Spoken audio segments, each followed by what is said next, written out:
Today, Queen Elizabeth II is the head of state of the great nation of the Hebrew Covenant called Great Britain. Her genealogy chart, according to the College of Heralds in London, traces her blue bloodline back to Abraham, who many modern scholars believe to be the Egyptian pharaoh, Amenemhet I. By connecting 22 dots, the true Hebrew and royal Egyptian identity of Queen Elizabeth II comes into focus. Number 1. What is the stone of Jacob, a Hebrew patriarch, doing beneath the Queen's throne chair? Number 2. Why was the Queen crowned at her coronation ceremony on top of a symbolic Egyptian step pyramid? Number 3. The monarch's crown has 12 stones at the base, each representing the 12 Hebrew tribes. The 12 stones of the 12 tribes were also worn on the breastplate of Hebrew high priests in Canaan. Number 4. The Union Jack represents the reunion of the United Kingdom of the 12 tribes of Jacob, or Jac-ub. The Union Jack is red, white, and blue, the same colors as the 3 crowns of Egypt. Number 5. The royal scepter originates in ancient Egypt and was carried by the Egyptian god Amun and by Egyptian pharaohs, who called themselves the Son of God. The royal scepter is now carried by pharaonic descendant Queen Elizabeth II. Her scepter contains the world's largest cut diamond, called the Star of Africa.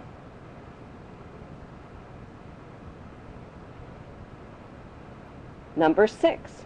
The Queen's punishing flail or whip is partially hidden under her arm.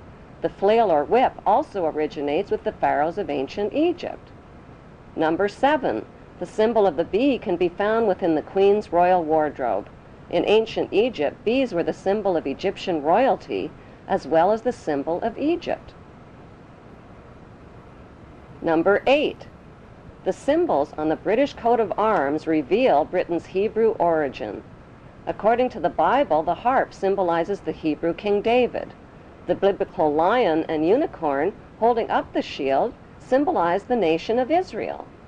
The motto, Dieu et mon droit, means God and my right, indicating the divine right of the British monarch to an eternal throne.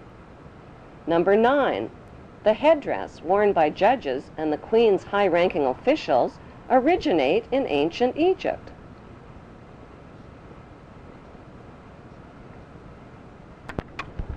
Number 10. Kilts, like the one worn by Prince Charles, originate with the Egyptian pharaohs who wore white kilts. Number 11. The hymn, Zadok the Priest, written by Handel, was performed at the Queen's coronation in 1952. Zadok the Priest was the biblical priest who anointed the Hebrew King Solomon while the people cried, "God save King Solomon! Long live King Solomon! May the king live forever!" God save Queen Elizabeth. Long live Queen Elizabeth. May the Queen live forever.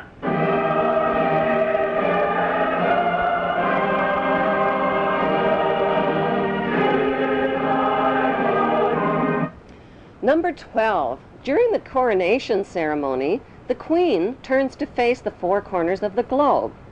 The orb carried by the Queen represents the globe over which the monarch rules. Number 13. The monarch's coronation gifts of a rod, bracelets, and a ring are a reenactment of the Bible story of the Hebrews, Judah, and Tamar.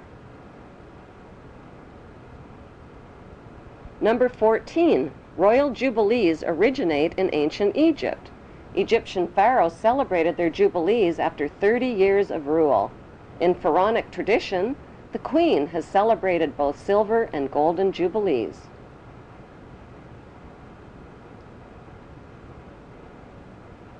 Number 15. Incest was practiced by ancient Egyptian royalty. Mothers married sons and brothers married sisters to keep the power and the money all in the family. Like their pharaonic ancestors, the British monarchy have a long history of incestuous inbreeding. Number 16. The corpses of deceased pharaohs were preserved and entombed beneath their pyramid temples. The corpses of 19 deceased British monarchs are also preserved in marble tomb slabs beneath the modern-day temple called Westminster Abbey.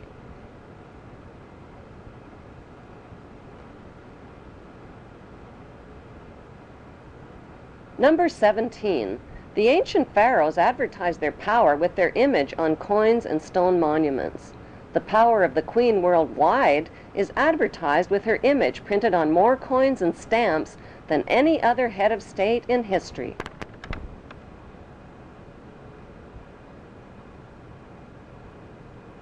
Number 18. The structure of government in ancient Egypt was a step pyramid model, with the Grand Vizier and priesthood one step below the pharaoh. Today's monarchy reigns using a much more sophisticated pyramid model of authority.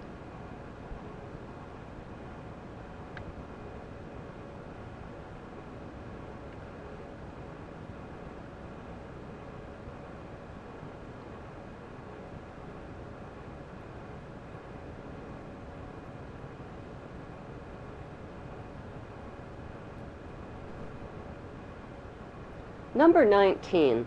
The Pope's headdress is strikingly similar to the headdress of the Egyptian god Amun.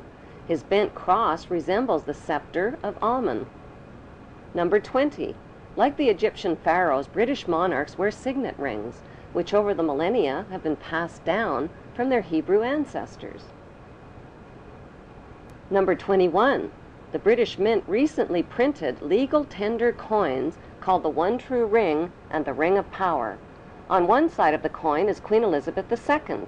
On the flip side is the ring from Lord of the Rings. These legal tender coins printed by the British Mint raise the disturbing question, who is the real Lord of the Rings?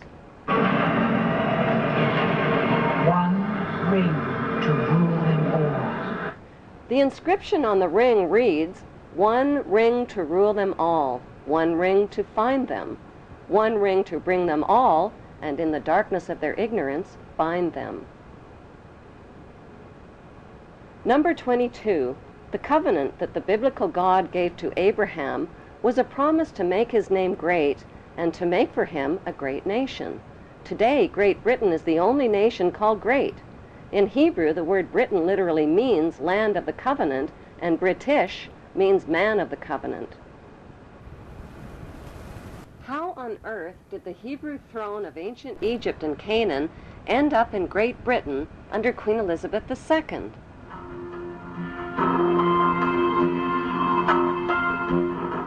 Historically, a series of powerful invaders, the Philistines, Assyrians, Babylonians, and Persians, conquered the land of Canaan, which the Hebrews called Israel. The Hebrew tribes of Manasseh and Dan joined forces and became the Macedonians, or Macedonians. They fled to Greece with their gold and their riches.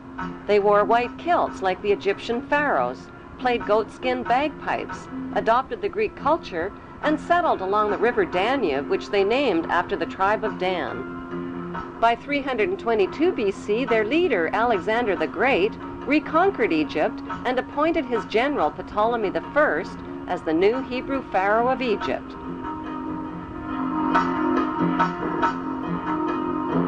Cleopatra was the last in a succession of Hebrew Ptolemy kings.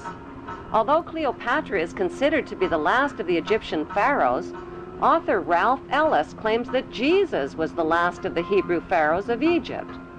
Jesus, a pharaoh? How is that possible? The historical facts show that the last pharaoh of Egypt was Ptolemy XV, who was nicknamed Caesarion or Little Caesar. Born in 47 BC, Caesarion was the son of two of the most famous parents in world history, Roman ruler Julius Caesar and Egyptian pharaoh Cleopatra. When Caesarion's mother, Cleopatra, proclaimed herself to be the reincarnation of the virgin goddess Isis, Caesarion became the son of a virgin mother goddess.